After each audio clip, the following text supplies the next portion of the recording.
come and sit in the guest seat? I would love to. I have to tell you, it's always so exciting for me to have live music in the studio. So let me introduce you. So my guest today is Eric Mintel, and he is a pianist, composer, and band leader. And I want to read to you a little from his bio. So 2 performances at the White House by invitation of Presidents Bill Clinton in 1998 and Barack Obama in 2011, several concerts at the Kennedy Center, a special concert at the United Nations, and countless accolades.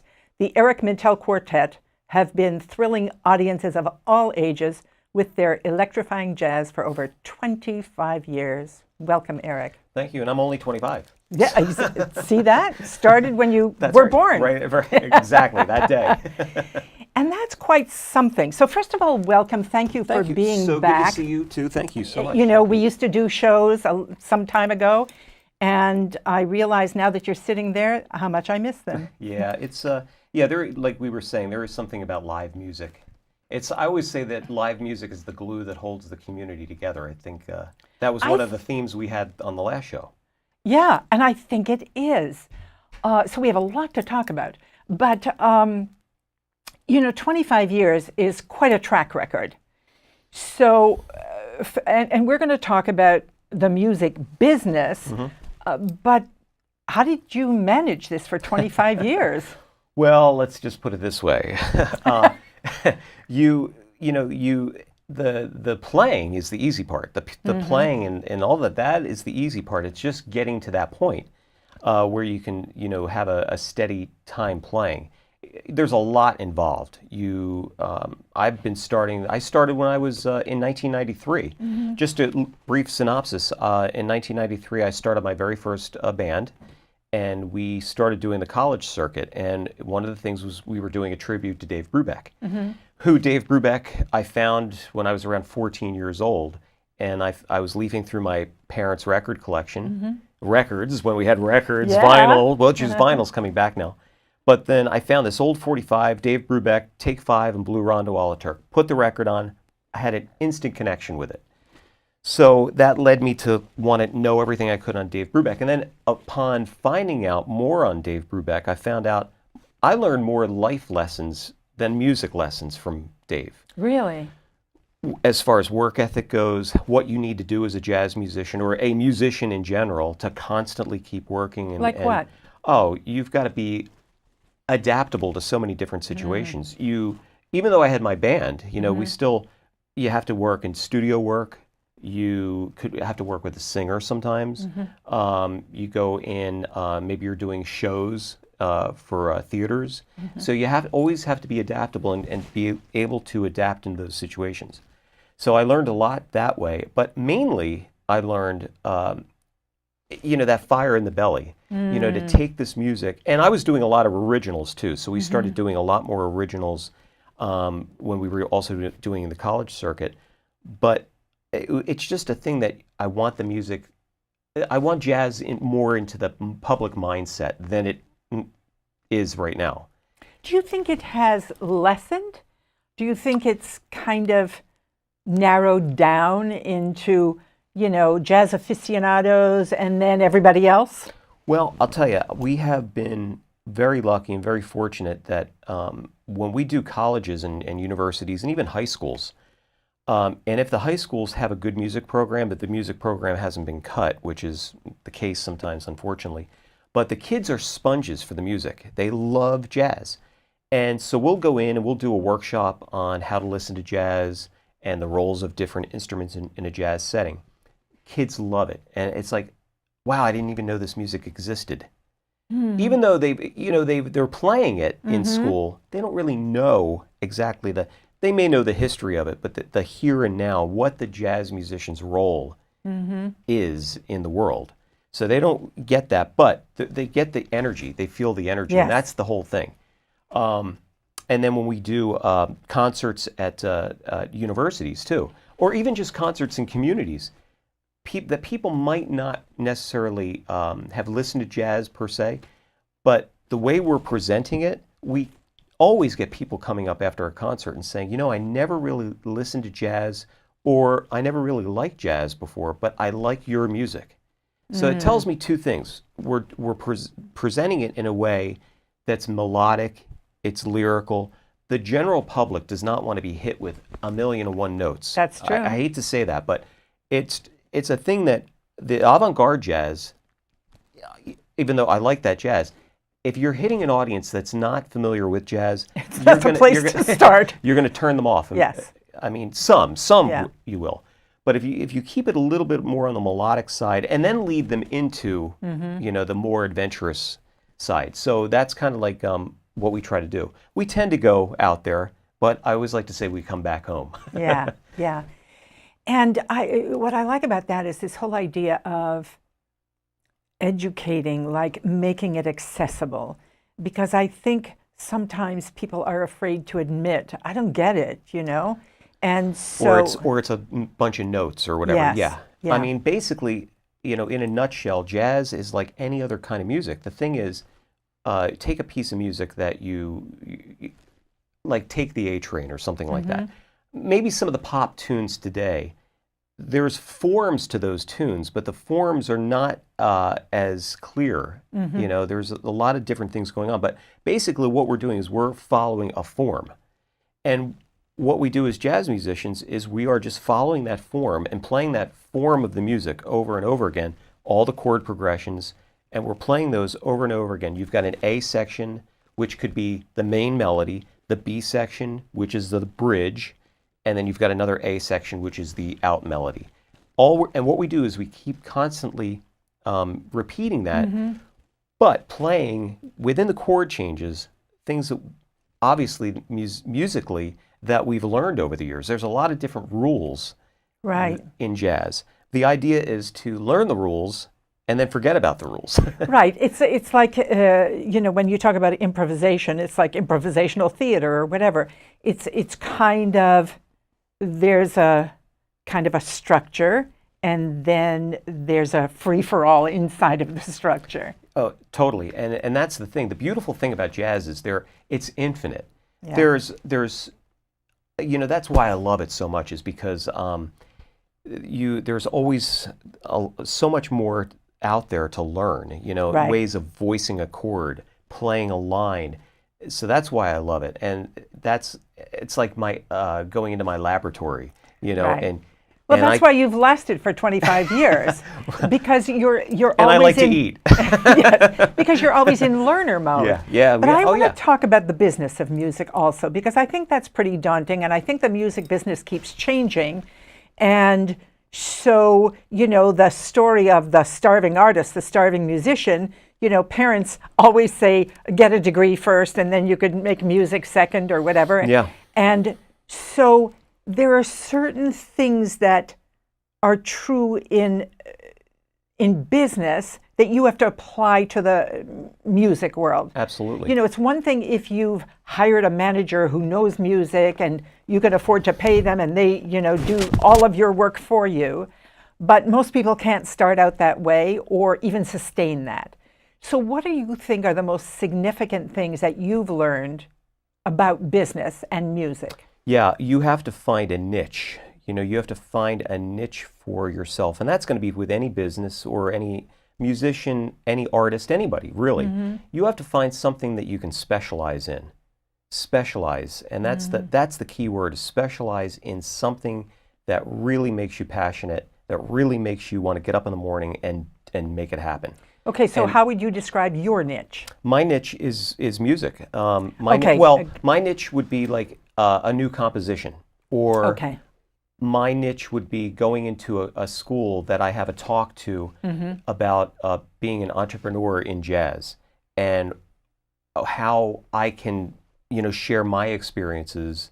So musician, mentor, educator. Yeah. So you've combined all of that. So having a niche, what else? Having a niche, and business-wise, thinking smart, as far as like hiring people. I fortunately work with great guys in my group: Nelson Hill, saxophone; Dave Moan on the drums; Jack Hedgie on the bass; sometimes Dave Antonow, who was here before with us on bass. and several other people which are fantastic musicians. You have to be working with like-minded people, meaning that everybody's kind of got to be in the same mindset to take it to the next level. Does that make sense? Yeah. In order to, because because there has to be the drive to do that. if I'm the only one that's driving the whole thing, it's Yeah. just like, you need that. So the extra people, and everybody in this group is really like driving and trying to get to that next level. And that's the beautiful thing. So that's one thing too. You want to work with people that you get along with, and but it's in jazz. I've had a lot of players come in and out of the group over the years, and I've worked with some great players. Some personalities click, some don't. But Right. that's just how it is. And that's being an artist. Yes. But the guys that I'm working with now, you've got to have that camaraderie. It's almost like having a band of brothers. And even in business, you don't want to be the person, as a business owner, you don't want to be loved.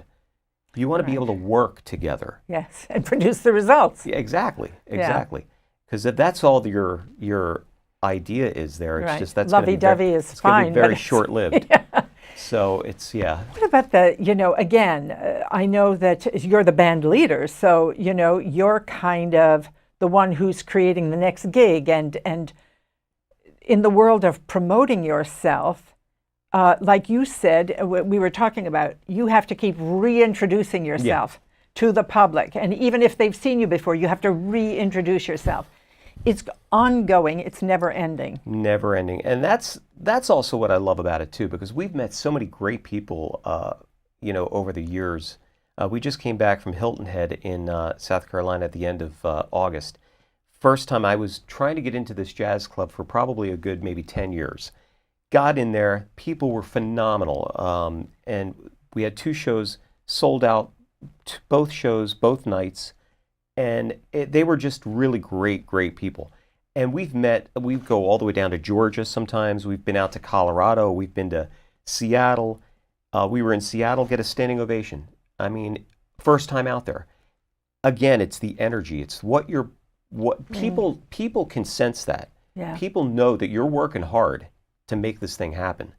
And it's just it's not like it can't be just a conversation between the musicians. It exactly. has to include the audience. You can't just put the wall up there. So I always try to get the audience involved, and we add a little humor into the show, and we're always doing some different types of things. And all the guys in the group have been in the entertainment field for so long. Nelson played lead alto for Maynard Ferguson. He's a protege of Phil Woods. I mean, the list goes. He did a stint with Buddy Rich. Wow. So again, I'm getting. First of all, you have to have good musicians. You have to have the same commitment. You have to get along. You have to kind of like each other. You don't have to love each other, but you kind of have to be willing to work it out. Work together, yeah. You have to bring energy to it each and every single time. You have to keep creating visibility. Promotion, it's marketing. one thing, to be the Rolling Stones. So, they don't have to go out and create visibility. But there are very few people in that position where the world is seeking you. Well, any band, I've been 25 years. I mean, I've been 20 years. I've been building up my brand. Yes. You know what I'm saying? So it's like it's taken. Yes. You're never stop. That's never stop another that. thing I think that people have to get if they're interested in music, is you're building over a period of decades, that it's not one-stop shopping, that it's not, like build it and they will come. Right. You have to continue to build. Well, thank God now we've got Facebook, we've got Instagram, we've got a lot of these social media outlets which are phenomenal, and I've seen a lot of new people come out now, a lot of new faces just because of the social media. Yeah. And you have to, with social media, you've got to temper it in a way that it's not always all business. You've got to add like little bits of personal. You've got to add your personality. You're being a human being. Exactly. Because they see that you're a machine. That's, yes, we don't want you. No, exactly. Get out of here. Okay. So you're going to play something else. Yes, I will. I'll play something. And then we'll chat some more. Yeah, I'll play something else. I don't know what I'm going to play, but I'll play. Well, that's the beauty of it. That's the beautiful thing. Actually, I wrote a tune recently. This is called Sun Shadows. Okay.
more to it, but Thank you. It's like people can really get that you can be talented and you can be creative, and at the same time you can have the executive function where you know how to do the business of music. And I think you really have to have that nowadays.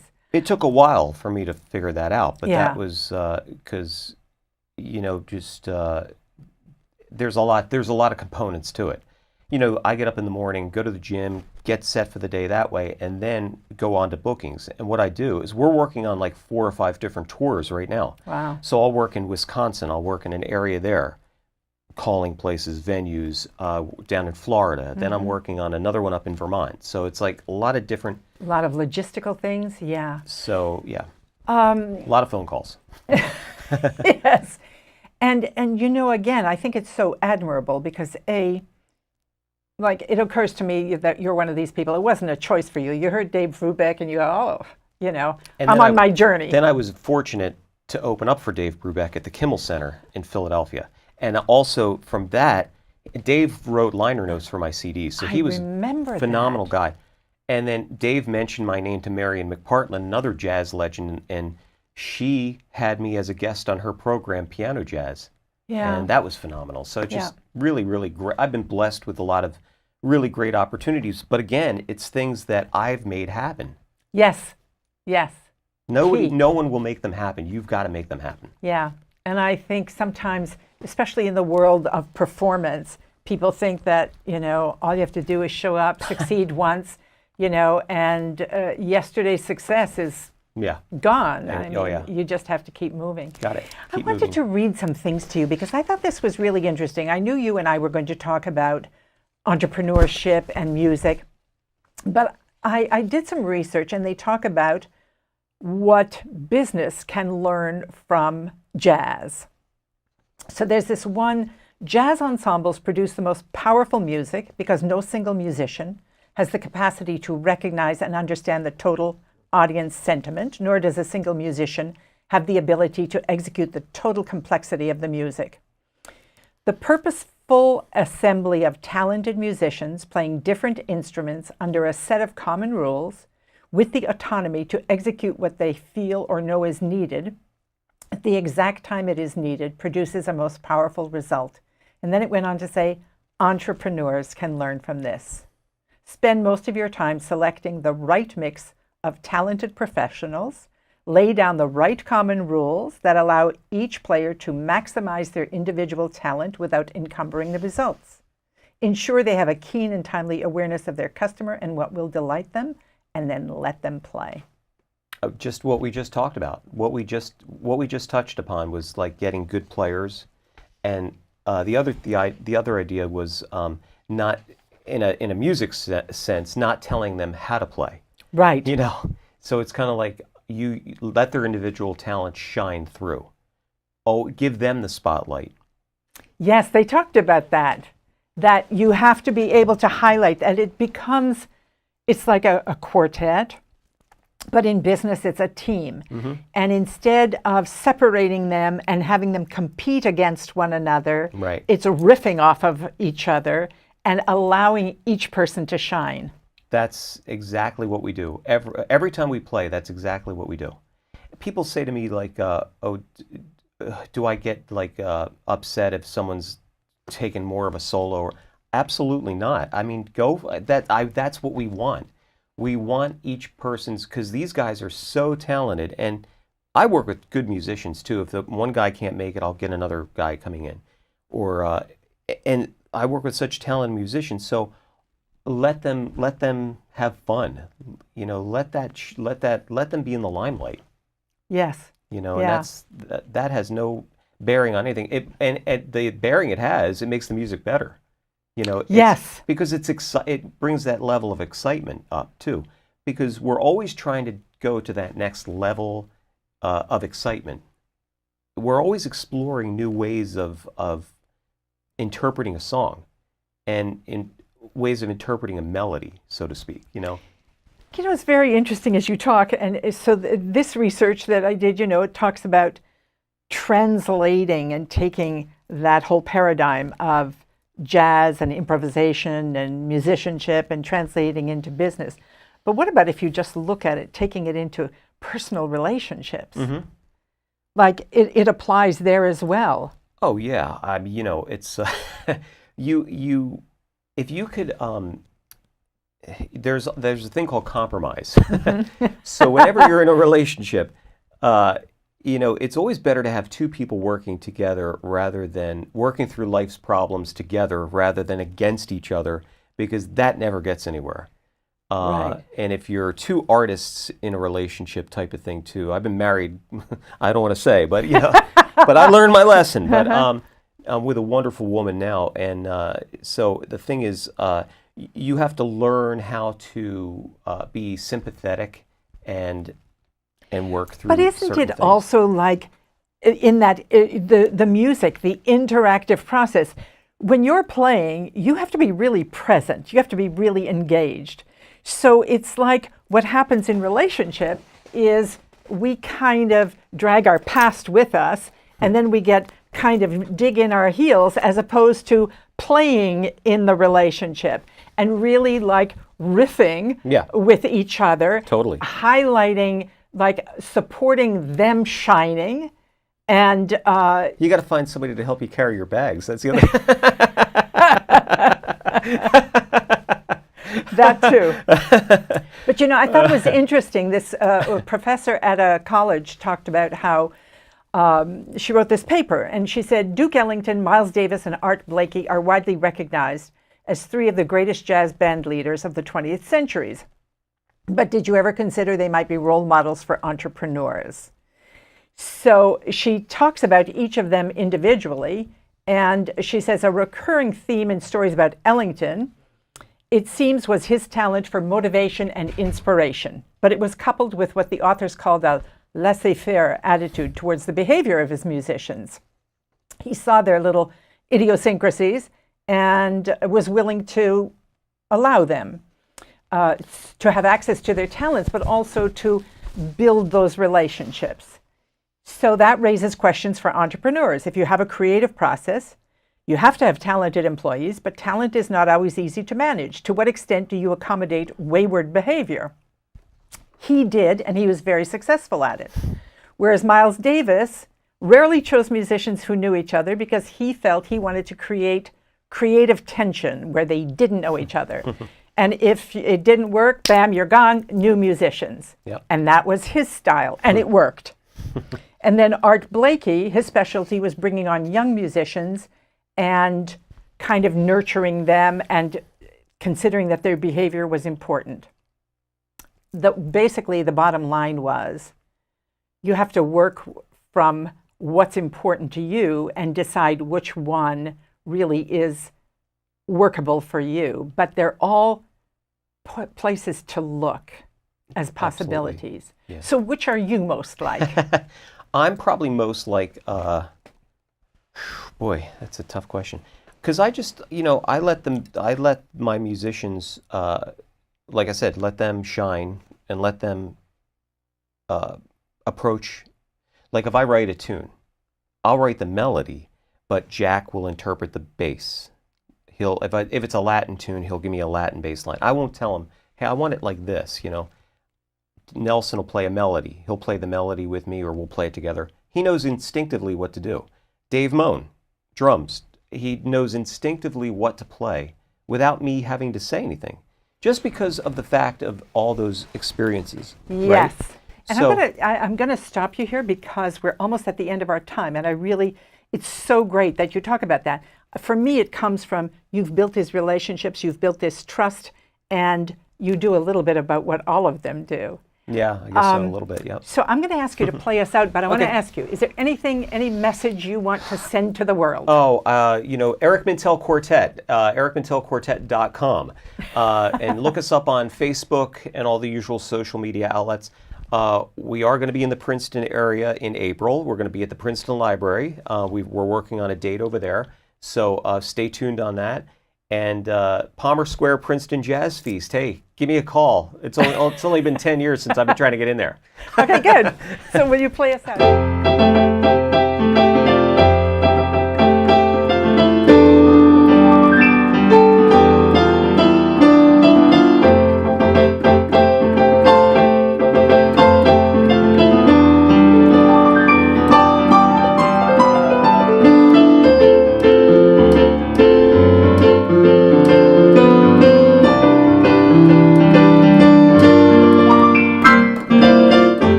Wow, bravo, thank you.